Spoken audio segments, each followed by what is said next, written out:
Massine Zoul, nous sommes ici au palais du président Wilson aux Nations Unies et donc à Genève. On voulait savoir dans un premier temps pourquoi vous êtes là. Écoute, on est là pour représenter Tamazgha dans le cadre de la 82e session du Comité pour l'élimination des discriminations raciales, le CERT, qui est un organe des Nations Unies, du Haut Commissariat des droits de l'homme aux Nations Unies. Et lors de cette session, il y a l'État algérien qui présente son rapport, justement pour montrer, pour dire quels sont les efforts qui sont faits par l'État algérien pour lutter contre la discrimination raciale. Bien sûr, vous imaginez bien que Tamazgha est là pour dire que l'État algérien pratique justement de la discrimination raciale, pratique la discrimination notamment vis-à-vis des Imazighan, vis-à-vis des langues et cultures amazighanes. Voilà, donc c'est en ça que nous sommes venus aujourd'hui. On a remis un rapport, donc un rapport d'une quarantaine de pages, par lequel justement on démontre un peu toutes ces discriminations dont est responsable l'État algérien. Nous avons aussi essayé d'expliquer aux membres du comité que les réponses apportées par l'État algérien à leurs questions, ce sont des réponses incomplètes, parfois des réponses trop légères. Parfois même il y a du mensonge, ils disent des choses qui ne sont pas vraies sur le terrain.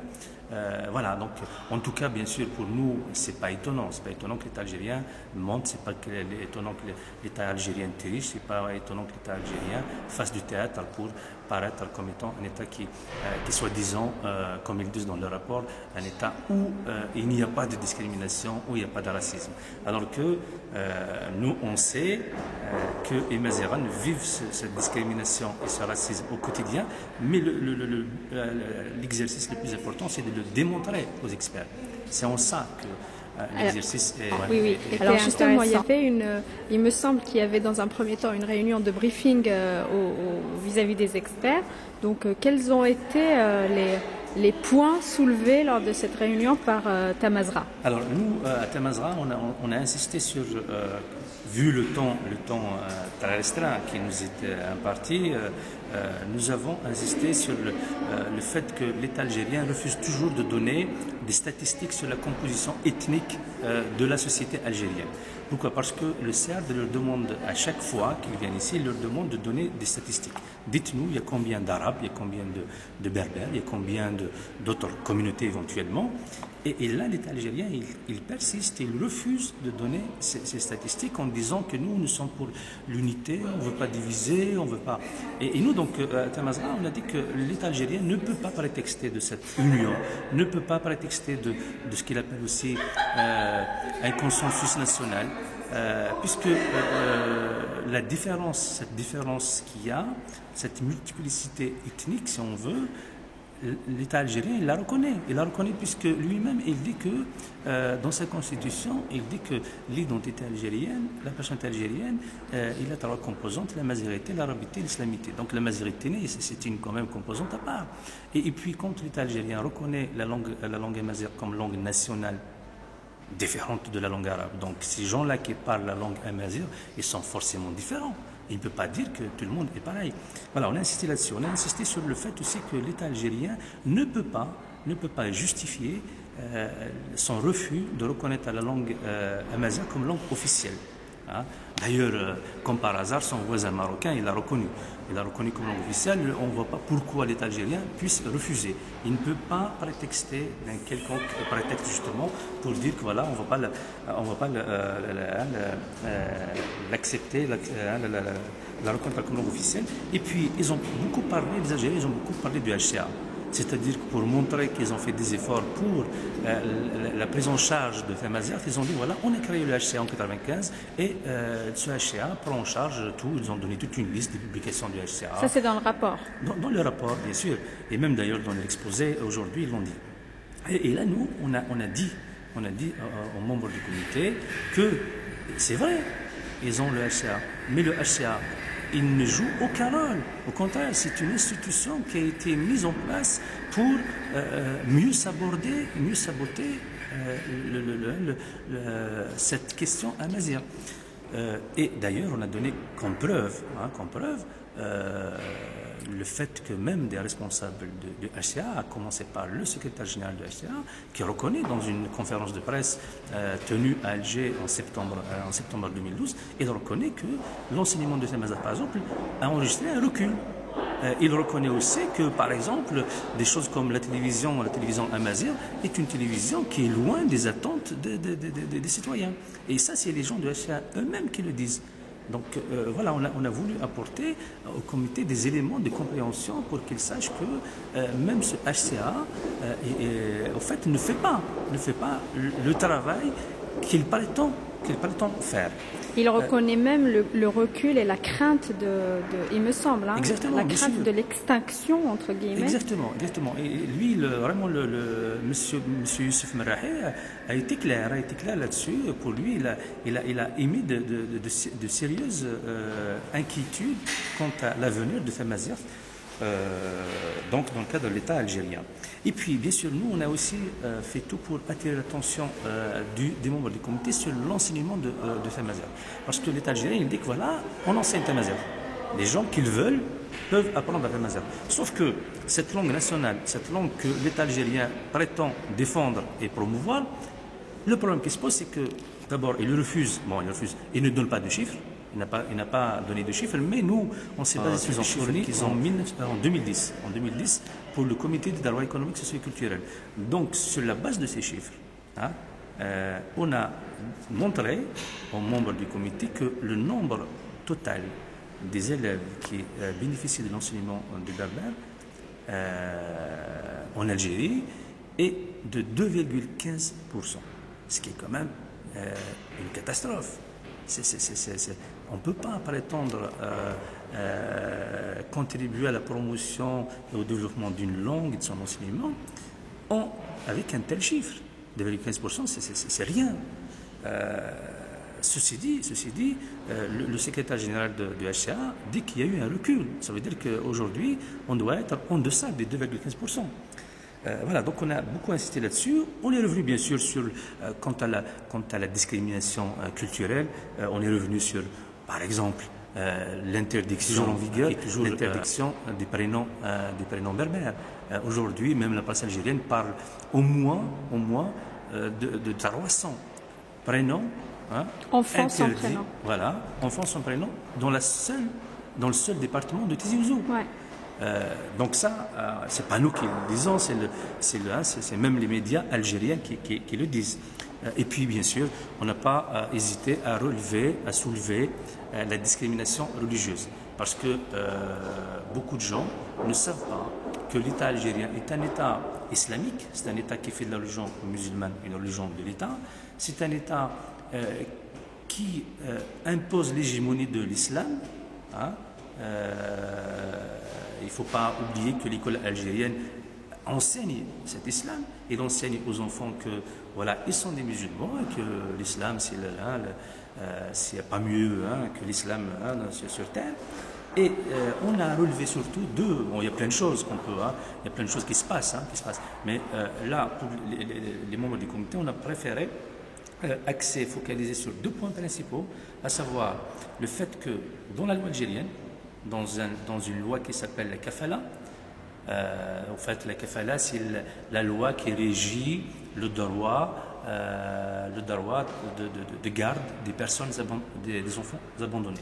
Alors, cette kafala, cette loi algérienne, dit clairement que ceux qui peuvent demander cette prise en charge d'enfants abandonnés doivent absolument être musulmans. C'est-à-dire celui qui n'est pas musulman ne peut pas prétendre à prendre en charge des enfants abandonnés. C'est quoi ça? Ce n'est pas une discrimination basée sur la religion.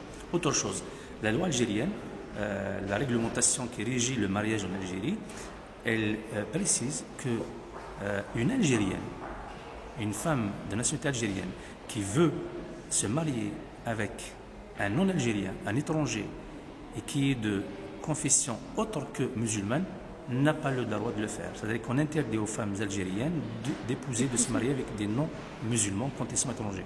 Et lorsque ce prétendant au mariage veut vraiment se marier, eh ben, il doit se convertir à l'islam.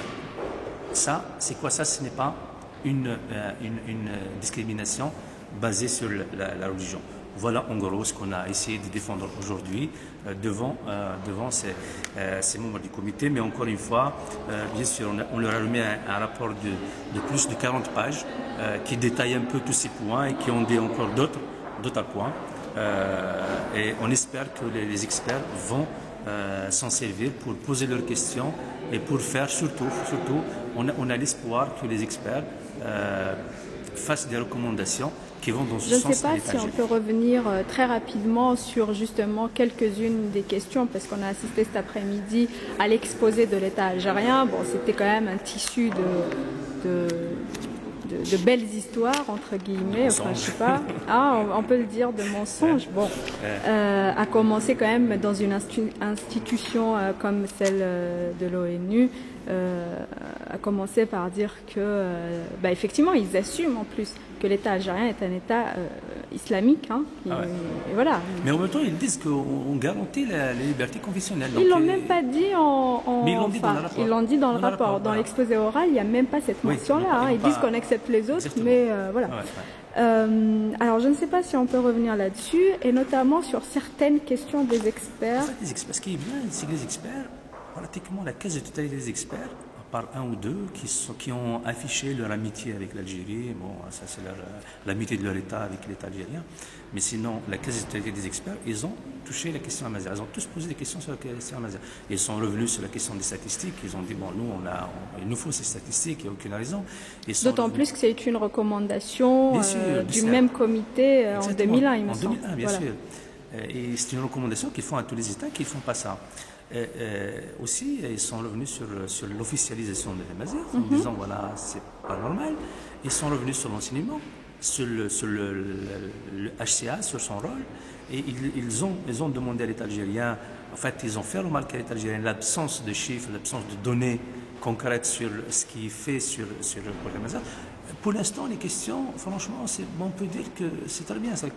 Ils ont suivi un peu ce qu'on a, ce qu'on a dit. En tout cas, ce qu'on a évoqué dans notre rapport. Bon, bien sûr, on comprend qu'ils ne vont pas tout suivre, parce que nous, bien sûr, on accable l'État algérien, et puis bon, on dit beaucoup de choses, parce que la question Amazigh nous tient à cœur, mais il ne faut pas oublier que le comité donc, pour l'élimination des discriminations raciales est un comité qui traite de beaucoup de questions, la question des réfugiés, la question des handicapés, la question des travailleurs migrants, ainsi de suite. Donc, il n'y a pas que la question Amazigh. Ils ont 6 heures d'échange de questions-réponses avec l'État algérien. Ils ne peuvent pas consacrer les 6 heures à la question Amazigh. Mais tu sais... Enfin, c'était quand même l'essentiel des questions. Effectivement, franchement, on peut se réjouir du fait que les membres du comité prennent au sérieux la question Amazigh. Ils la posent vraiment, pour eux, c'est un problème. Et puis, ils demandent à l'État algérien, voilà, on veut comprendre, ils posent des questions pertinentes. Très bien. Je voulais juste dire, je crois qu'un des membres du comité nous l'a dit un peu en off, qu'ils ont tout à fait conscience que l'État algérien, avec le rapport qu'il leur a remis, qu'ils n'étaient pas du tout satisfaits de ce rapport-là, parce qu'il ne traitait que de généralité et que c'était franchement un peu de la poudre aux yeux. Bien sûr, bien sûr. Il nous l'a dit clairement. Voilà, exactement. Un peu en off, mais il nous l'a dit. Voilà, mais il faut se dire une chose, et là ça me ramène à une autre question. Il faut se dire une chose, c'est que les membres de ces comités, c'est des membres qui sont représentants d'État, c'est des États qui... Théoriquement, ils sont indépendants, mais on sait ce que vaut l'indépendance, que l'indépendance vaut au sein de certains États. Donc, ils prennent toujours des précautions et ils ne se lancent pas dans des critiques. Donc, même quand ils savent que le rapport est creux, mais ils se doivent d'ailleurs, si tu as remarqué, tout le monde à féliciter, à remercier. Donc ils reprennent des points positifs pour après poser quelques questions et faire quelques remarques. Mais bon, ça... Mais justement, tout le monde, excuse-moi, tout le monde a quand même souligné s'est félicité du retour des Algériens parce qu'ils ont fui. Depuis 2001, ouais. Voilà. C'est depuis 2001 qu'ils ne sont pas. Et là, pour le coup, tout le monde. Oui, tout le monde leur a souligné leur absence. Juste pour revenir sur une chose, donc ici, les Nations Unies, il ne faut pas oublier que les Nations Unies, c'est un club d'États. Ce sont des États qui se sont fait cette institution. Et il est très difficile pour nous. On ne peut pas compter sur les Nations Unies, mais sur le Haut Commissariat des droits de l'homme pour régler la question amazigh. La question amazigh ne va pas se régler ici, au Palais Wilson ou au Palais des Nations. C'est bien d'être là pour montrer aux Algériens, aux autres aussi, aux Marocains, aux Mauritaniens, aux États que nous sommes là et qu'on peut se défendre. On ne va pas les laisser faire ce qu'ils veulent. On va les déranger, on va les gêner là où ils vont. On va montrer, on va dire à ces instances internationales, l'opinion internationale, que voilà la réalité de cet État. Mais le peuple amazigh, ce n'est pas une reconnaissance de sa langue comme langue officielle qu'il lui faut. Il lui faut une libération. Et la libération de notre territoire, la libération de notre peuple ne pourra se faire que par nous-mêmes, chez nous. Et c'est à cela qu'on doit s'atteler en réalité. Tout cela, c'est bien, il faut le faire. Entre guillemets, c'est un peu de la diplomatie. Mais le travail le plus important, il est à faire là-bas. Ce que font nos frères Touaregs aujourd'hui dans l'Azawad, ça, c'est des choses sérieuses. C'est-à-dire qu'ils se sont attelés à la libération de leur territoire. Et on se doit d'ailleurs, à ce sujet, on se doit d'être à leur côté pour que ce territoire soit libéré. Parce qu'une fois une parcelle d'un territoire est libérée, je pense que ça sera le départ de la libération de l'ensemble du Tamazight. Très bien. Merci beaucoup, Massine, et bon retour à Paris alors. Merci.